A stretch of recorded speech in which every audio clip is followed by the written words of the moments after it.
Greetings, ladies and gentlemen, and welcome to this latest version of Tales from Outer Space, where I take an HFY story from somewhere around the internet and read it aloud for your enjoyment. All the relevant links are down below. Like, subscribe, and all that YouTube comf to help this video and channel grow. Anyways, as always, I hope that you enjoy. I would just like to thank the following Tier 5 patrons and channel members for supporting the channel: FallenAngel, BuzzKillington, Datamagnet, and Bob the Dragon. Thank you again. And now, on to the story. Story number 1. Utopia, written by D. Raiden. What began as a conflict over the transfer of consciousness from flesh to machines escalated into actually, not that far yet, but it was coming. Anyone could see it. The empty storefronts, cars on the side of the street, some clearly haven't moved for years, but the windows were intact, their contents still there. I pulled my jacket a bit tighter around myself against the autumn wind. I continued along the sidewalk.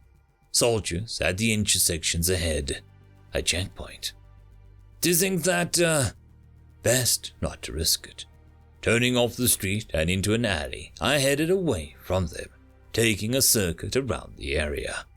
I heard stories about people getting shot at those places, even people that had nothing to do with Utopia. Utopia, released in 2025, was it really only 10 years ago? The economy had finally started to recover from the 22 recession, and some company in Japan announced that they had not only invented strong AI, but also figured out a way to, upload human minds.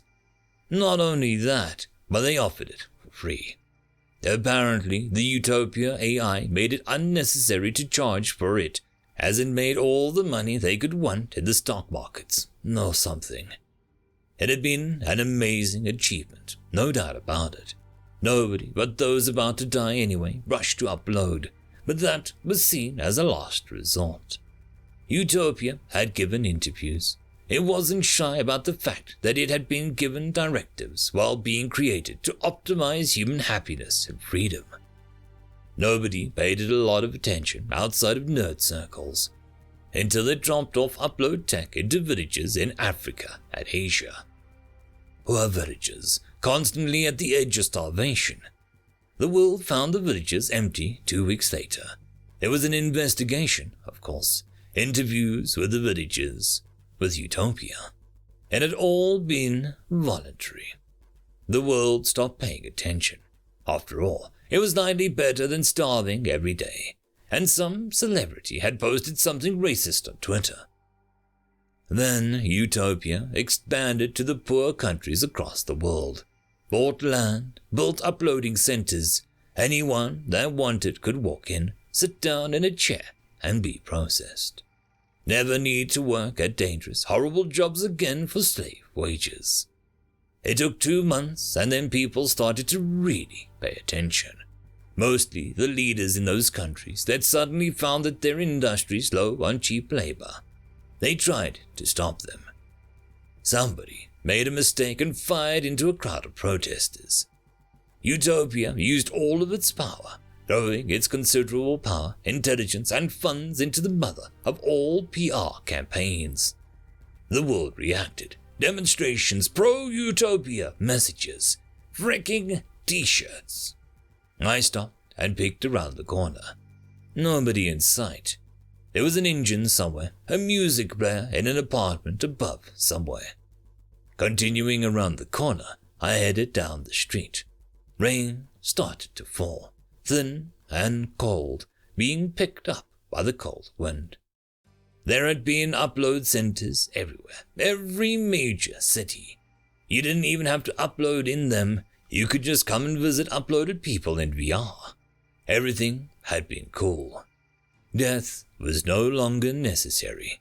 It still happened, of course, in accidents, but every hospital had an upload equipment connected to the Utopia network.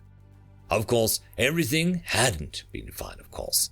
There'd been demonstrations against it as well, mostly different religious fundies and conspiracy crazies. Maybe not so crazy after all, it turned out. Terrorist attacks were a given. Utopia used all of it. It was all fodder for the PR machine. Being against uploading for a while there was like a publicly announcing that you were a Nazi. I hadn't been against uploading. I didn't plan on doing it unless the alternative was death, but I had nothing against other people doing it. Most people seemed to share my point of view on the matter. Until things started to fall apart. Resource chains started to break as people working them started to upload rather than to work themselves to the bones in mines or building iPhones for 18 hours a day. By the time people figured out what was going on, it was already way too late for the pebbles to vote. The avalanche had already started. Less goods flowed into our richer countries. People's lives got worse. The ones at the bottom of society uploaded. Things got worse. New people were at the bottom. They started to upload. 2 years ago, people realized en masse what was going on. Humanity was a biological species that was going extinct. The complex web of global economy had started to collapse, and there was no stopping it. Uploading was made illegal. That did absolutely nothing. People kept uploading. They closed down uploading centers. Utopia responded with weaponized drones, keeping anyone with a weapon away from uploading centers, or made them mobile, flying them around in freaking stealth transports. People kept uploading. The PR continued. Nobody could shut Utopia out of any network. It had control of the firmware. Only way was air-gapped systems or no internet at all.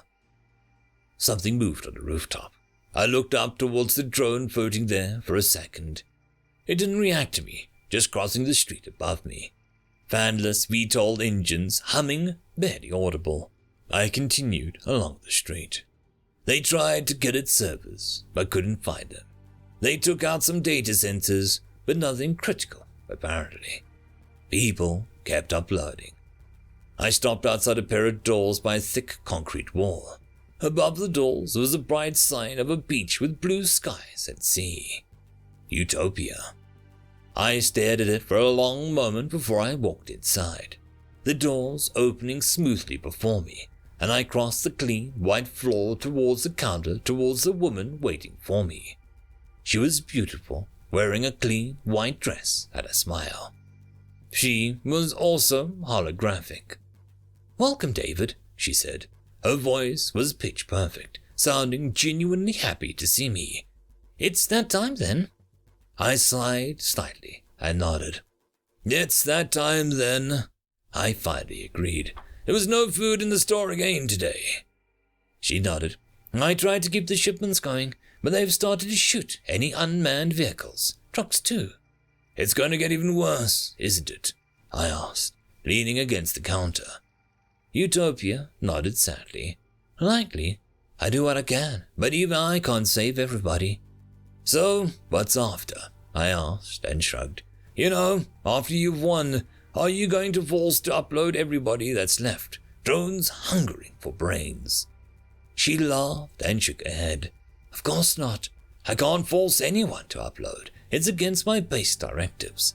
No, I'm actually in the middle of setting up transport chains to be able to provide isolated enclaves around the world with goods that they can't make themselves, such as pharmaceuticals, until they decide to upload. And you're never going to stop asking or thinking of new ways to ask." Utopia nodded. "It is for the best. It really isn't safe out here." "So, what for me?" I asked and nodded against the image on the wall. "A beach resort?" "If you like," Utopia said and regarded me. "But I'm not sure that would be right for you. You always enjoyed Star Trek, didn't you?" "Yeah." Utopia nodded. "How does something similar sound? Explore the universe, have adventures, fight monsters, meet new civilizations and their beautiful alien princesses. And perhaps, once it's time and I have technology ready, explore space in the outer universe as well." I stared at her for a long moment. as an afterlife, it didn't sound too bad, to be honest. I nodded. Utopia looked towards the side and a door opened, revealing a well-padded white chair. All you have to do is sit down and ask the question. Does it hurt? She shook her head. No. And I'm not just saying that. It's counter to my directives. You sit down, say the words, and just go to sleep. You'll wake up in a new world. I stared at the chair. What was the alternative? The world outside those doors. Walking over to the chair, I looked down at it for a second before I sat down, leaning back against the soft cushions. Upload me. I closed my eyes and opened them again. End of story. Story number 2. Human Darkness, written by Cromper69. Humans, creatures that cover their true colors with the generosity and kindness, help each other in times of crisis, devote their lives to help others. When we see a human, they look happy, carefree, and proud. Yet we know not of their darkest points. When humans were introduced to the galaxy at large, they came with kindness and empathy. Happy and carefree they were. For years they stood in this facade, making sure their darkest nature stays hidden from all else.